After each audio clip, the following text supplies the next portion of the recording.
Bismillahirrahmanirrahim. Assalamualaikum warahmatullahi wabarakatuh. Alhamdulillahi rabbil alamin. Wassalatu wassalamu ala rasulillahil amin. Wa ala alihi wa ashabihi wa man tabi'ahum bi ihsanin ila yaumiddin. Amma ba'du. Alhamdulillah, kita bersyukur kepada Allah Subhanahu wa ta'ala di kesempatan siang hari ini. Kita masih diberikan kesehatan, taufik dan hidayahnya. Semoga amal ibadah kita Allah Subhanahu wa ta'ala menerimanya. Dan semoga ilmu yang kita dapatkan bisa kita amalkan sebagai bekal untuk menghadap kepada Allahu Rabbul Alamin. Kemudian salawat dan salam kita sampaikan kepada Nabi Muhammad sallallahu alaihi wasallam beserta keluarganya, para sahabatnya dan umatnya sampai hari kiamat nanti. Jamaah rahimani Allah wa iyyakum jami'an. Kita melanjutkan kembali di dalam kajian rutin di Balubait TV dengan bahasan dari kitab Al-Adabul Mufrad yang ditulis oleh Al-Imam Al-Bukhari rahimahullahu ta'ala. Di mana pertemuan sebelumnya kita telah membahas bab yang ke-6 dan siang hari ini kita akan melanjutkan bahasan bab yang ke-7. Bab yang ke-7 adalah durhaka kepada kedua orang tua. Hadis yang kita akan baca adalah hadis yang ke-15. Hadis yang berapa? 15. Itu bab yang ke-7, durhaka kepada kedua orang tua, hadis yang ke-15, yaitu halaman 28. Hadis yang ke-15 tentang durhaka kepada kedua orang tua. Di bahasan-bahasan yang pertama, yaitu bab yang pertama sampai bab yang ke-6, Imam Bukhari menyebutkan tentang berbakti kepada kedua orang tua. Dan di bab yang ke-7 ini beliau akan berbicara tentang atau membawakan hadis tentang durhaka kepada kedua orang tua. Durhaka kepada kedua orang tua. Sebelum kita membaca hadisnya, kalau kita melihat tentang durhaka kepada orang tua adalah perbuatan yang buruk. Durhaka kepada kedua orang tua adalah perbuatan yang buruk. Suatu yang buruk harus dibahas. Kenapa demikian? Untuk dihindari. Kan kemarin kita dari bab pertama berbicara tentang berbakti. Berbakti kepada kedua orang tua, berbakti kepada bapak, berbakti kepada ibu. Ya, ucapan lemah lembut kepada orang tua, balas budi. Nah, di sini mulai Imam Bukhari akan membawakan tentang hadis yang berkaitan dengan durhaka. Nah, padahal durhaka kepada kedua orang tua itu perbuatan yang buruk. Kenapa dibawakan? Itu maknanya. Maknanya adalah Imam Bukhari membawakan tentang perbuatan durhaka kepada orang tua, padahal ini buruk, agar untuk dihindari. Agar untuk apa? Dihindari. Ya. Bukan mempelajari durhaka kepada orang tua agar diamalkan, bukan. Kenapa demikian? Di dalam Islam itu ada yang namanya perintah dan juga ada yang namanya larangan. Ketika hanya seorang berbicara tentang perintah, tetapi tidak tahu larangan, khawatir dia akan terjatuh kepada larangan. Sehingga adanya amar ma'ruf, adanya nahi mungkar. Perintah yang baik dan melarang dari keburukan. Dan kita juga disebutkan ketika mempelajari bab yang ketujuh ini akan mempelajari tentang durhaka seorang anak kepada orang tua, dan ini perbuatan yang buruk agar kita dijauhkan, agar kita menjauhkan. Ya. Kenapa ketika seorang taunya yang baik-baik tapi nggak tahu sesuatu yang buruk, dia bisa terjatuh, maknanya begitu. Kalau saya permisalkan, seperti seorang yang dikenalkan dengan hewan-hewan yang yang jinak, ya, seperti kambing, onta, sapi, kuda. Ketika tidak diterangkan tentang singa, khawatirnya dia akan terjatuh kepada ya, kebinasaan. Sehingga ketika suatu saat dia, misalkan dia lewat atau ada di hutan, ngelihat singa dikiranya kuda. Padahal ngelihat singa dikiranya sapi. Ya. Akhirnya ketika didekati ternyata membinasakan dia. Itulah ibaratkan seorang yang mempelajari hanya hewan-hewan yang jinak, tetapi tidak dikenalkan tentang hewan-hewan buas, maka dia pun bisa terjatuh kepada kebinasaan. Begitu pula di dalam kita mempelajari bab yang ketujuh ini, bahwa ada di sana setelah perintah-perintah yang baik, berbakti kepada kedua orang tua, ada juga perbuatan durhaka.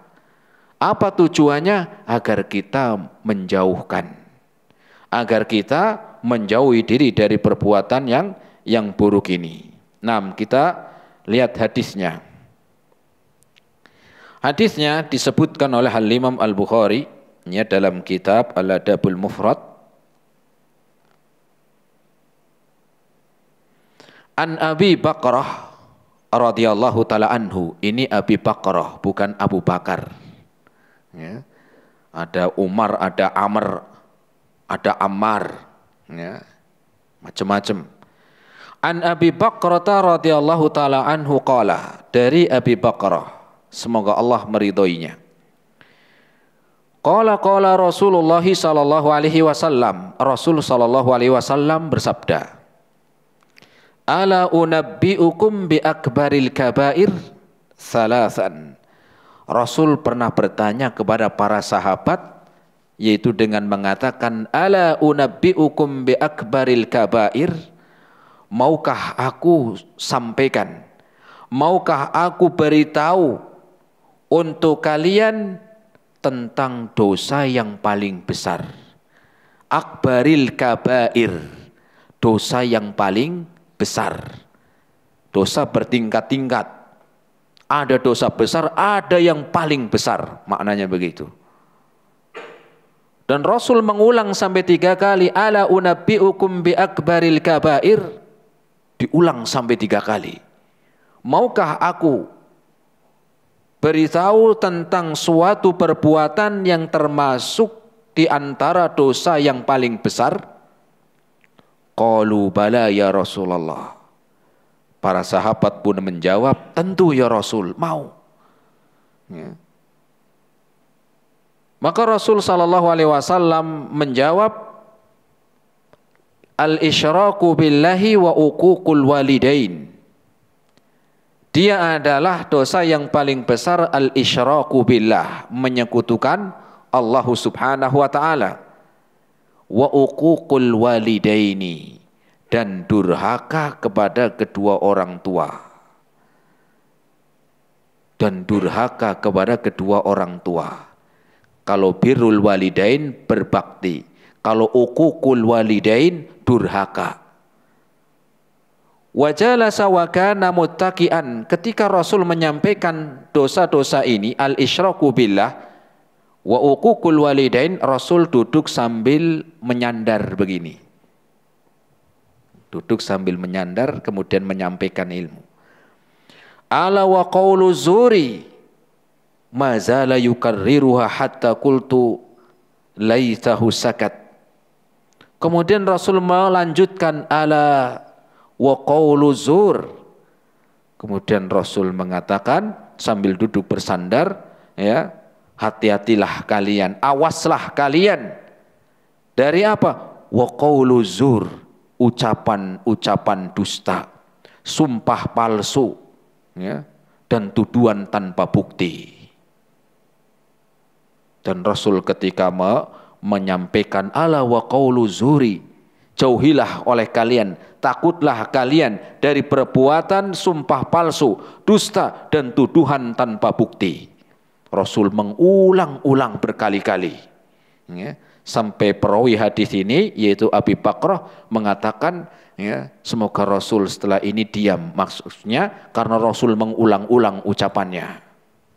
Hadis riwayat Imam Al-Bukhari. Jamaah rahimani Allah wa iyyakum jami'an. Faidah yang pertama yang bisa kita ambil dari hadis yang ke-15 ini adalah pentingnya seseorang mempelajari keburukan untuk dihindari.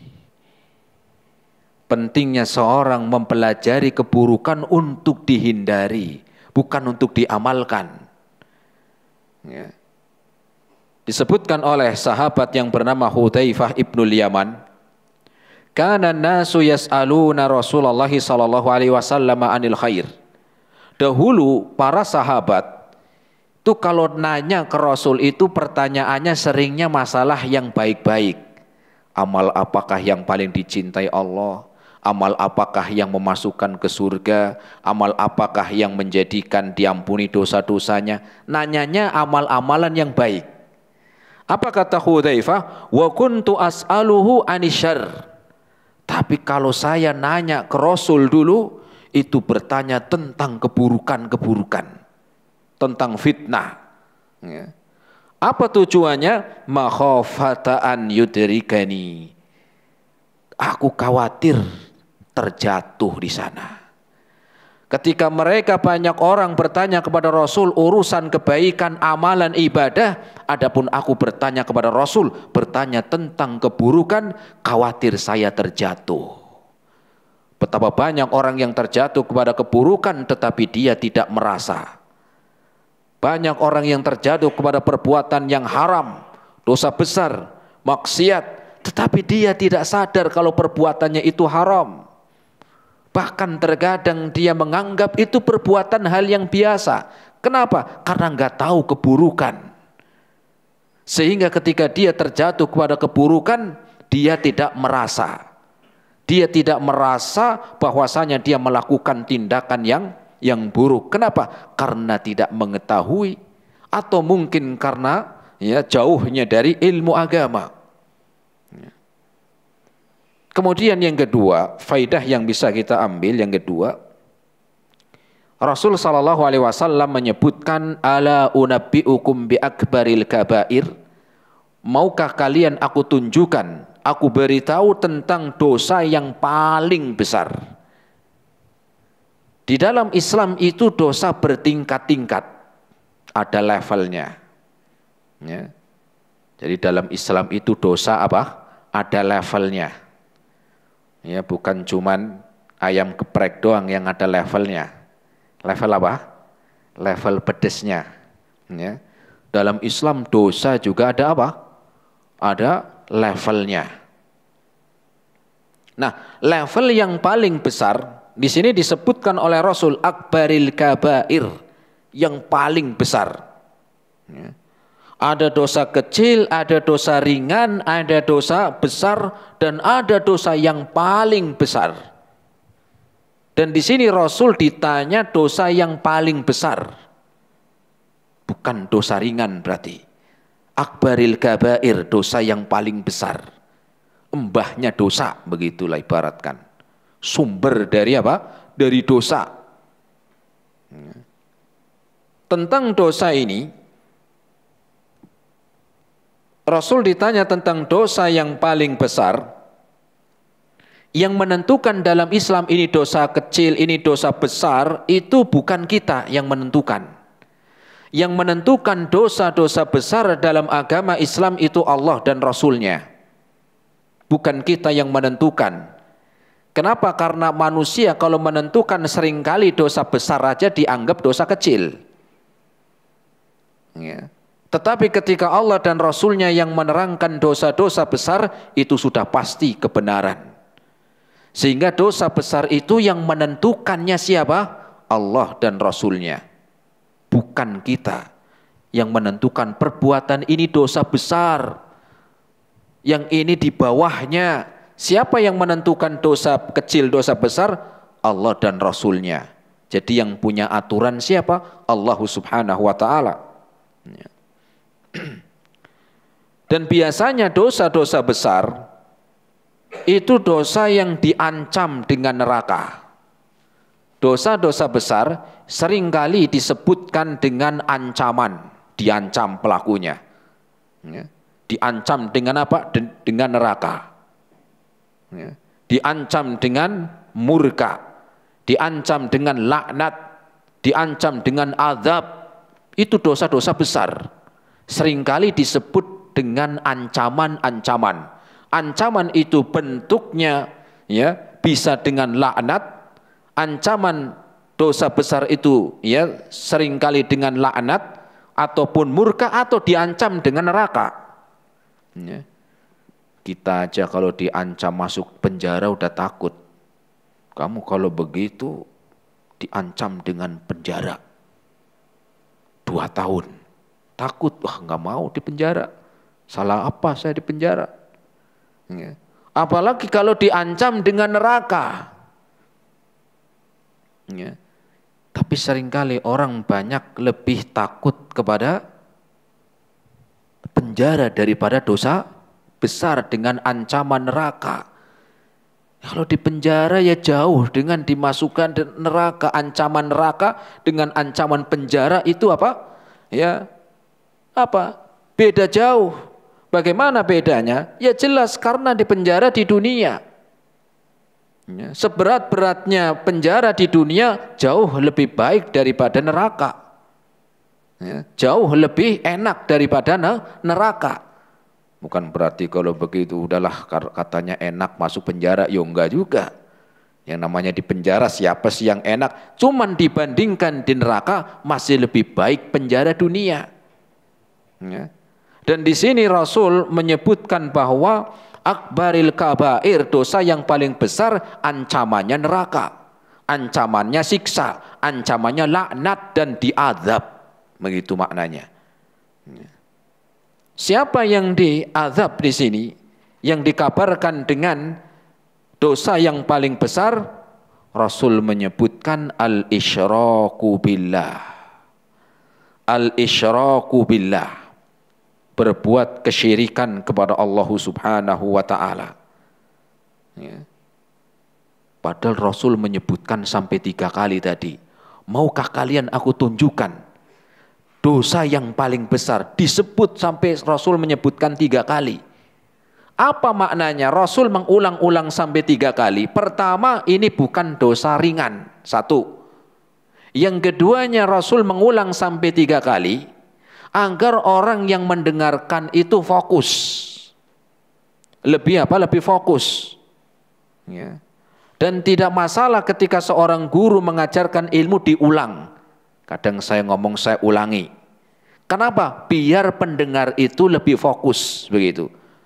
Agar orang yang diajar itu lebih fokus. Ya, baik itu murid-murid di sekolah atau jamaah-jamaah di pengajian. Ketika diulang seperti ini akan lebih fokus. Ya, akan lebih fokus. Karena terkadang orang yang belajar pun pikirannya belum tentu fokus. Ya, orang yang belajar pun belum tentu pikirannya fokus. Kayaknya sih duduk di majelis ilmu, mendengarkan kajian kitab Adabul Mufrad, tapi pikirannya melayang. Yang satu mikirin cicilan, ya. Ada yang mikirin utang, ada yang ngantuk, ada yang ngelamun. Ya. Sudah hadir di pengajian, sudah duduk, tapi pikirannya masih macam-macam. Ya. ada yang mikirin kontrakan, ada yang mikirin apa? Belum bayar listrik. Nah, sehingga ketika diingatkan berulang 3 kali, itu biar fokus kembali. Ya. Demikian cara Rasul di dalam mengajarkan ilmu, agar lebih mudah dipahami dan lebih mengena di dalam apa? Di dalam akal dan otaknya, dan mudah dia ingat untuk dia diamalkan. Untuk lebih dia hafal dan diingat dan dihafalkan. Dan ternyata ya, Rasul pun sering demikian mengajarkan dengan mengucapkan 3 kali. Diulang. Ya, kadang kalau kita aneh ngomong kok diulang-ulang. Ya. Tapi begitu Rasul pun seringkali ketika mengajarkan ilmu mengulang sampai 3 kali agar lebih dipahami. Karena kalau ngomong sekali nggak diulang, ada yang paham, ada yang setengah paham, ada yang nggak paham. Karena tadi ada yang macam-macam mikir dalam apa? Dalam benaknya. Ya. Yang pertama adalah Rasul menyebutkan al-isyraku billah.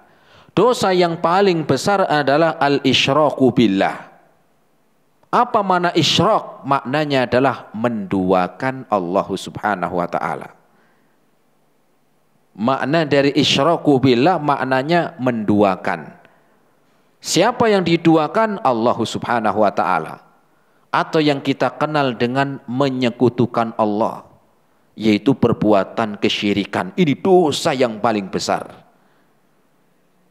Yang keduanya Rasul melanjutkan wa uququl walidain, dan berbuat durhaka kepada orang tua. Nah, di sini ada 2 macam dosa. Dosa yang pertama yang dilakukan oleh seseorang kepada Allah Subhanahu wa taala. Dan ada dosa yang dilakukan sesama manusia.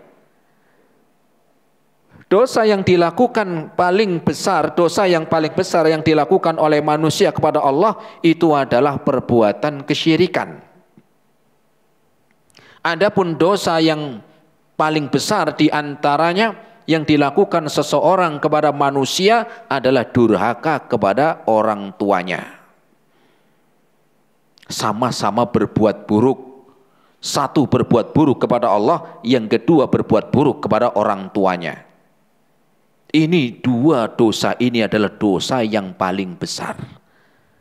Ya. Kenapa Allah menjadikan dosa besar ini adalah menyekutukannya? Iya. Karena Allah yang menciptakan manusia. Wa ma khalaqtul jinna wal insa illa liya'budun. Dan tidaklah manusia itu diciptakan untuk beribadah. Jin Allah ciptakan untuk beribadah. Kok ketika beribadah menduakan? Marah enggak Allah? Marah. Ya.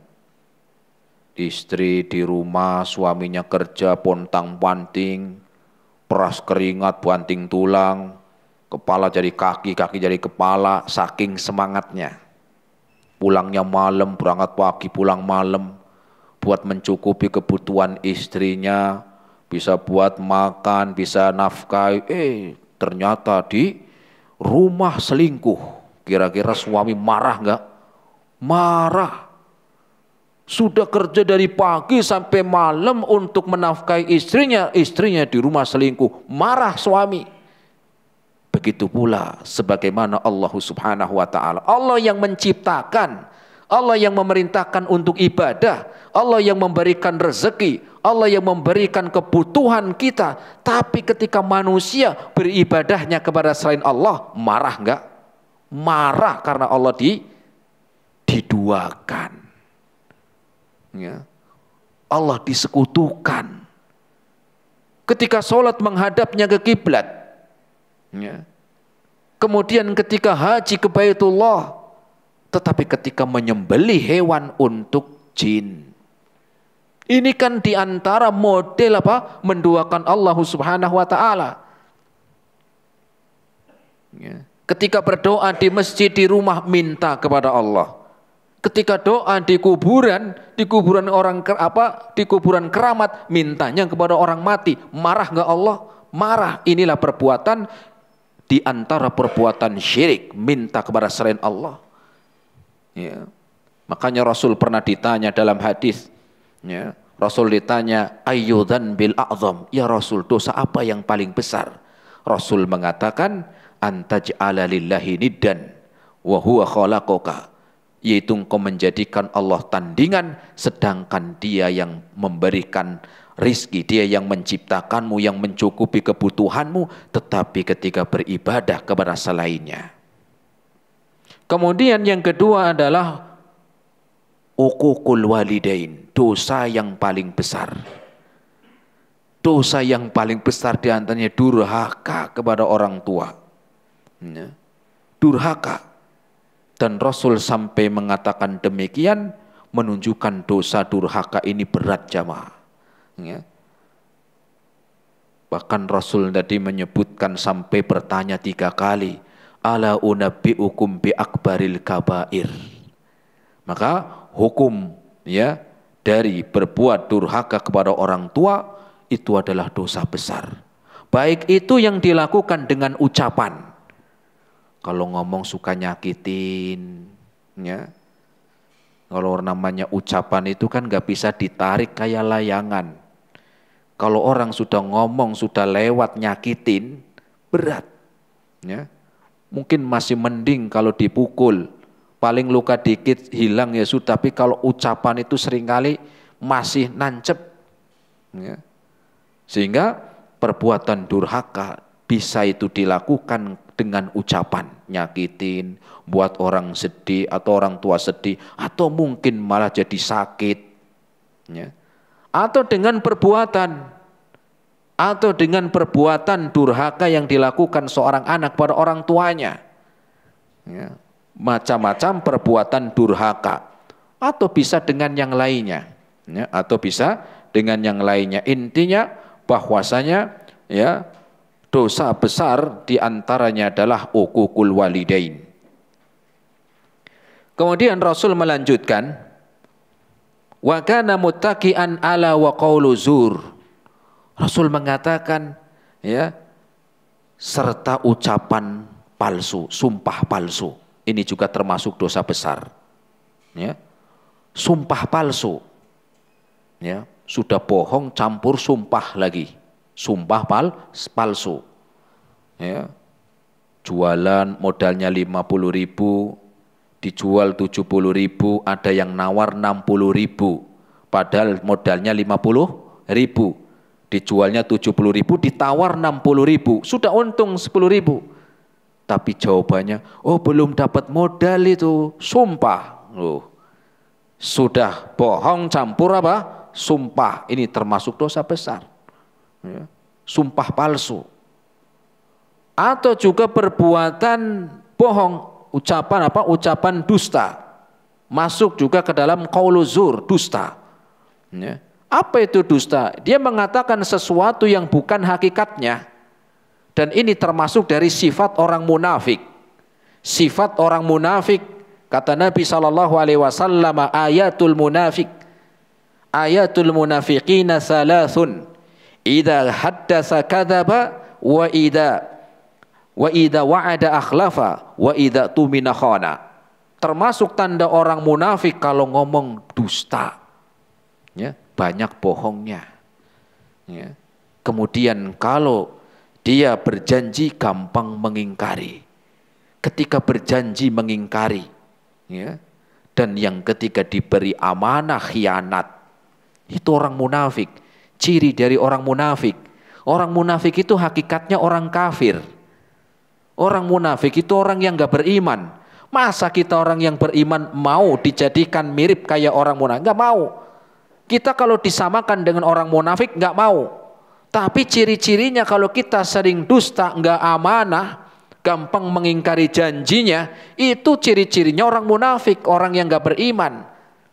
Sehingga jangan sampai kita enggak mau dijadikan seperti orang munafik, tapi sifat kita itu kayak orang munafik, naudzubillah. Ya. Apa itu? Dusta. Ya. Yaitu dusta.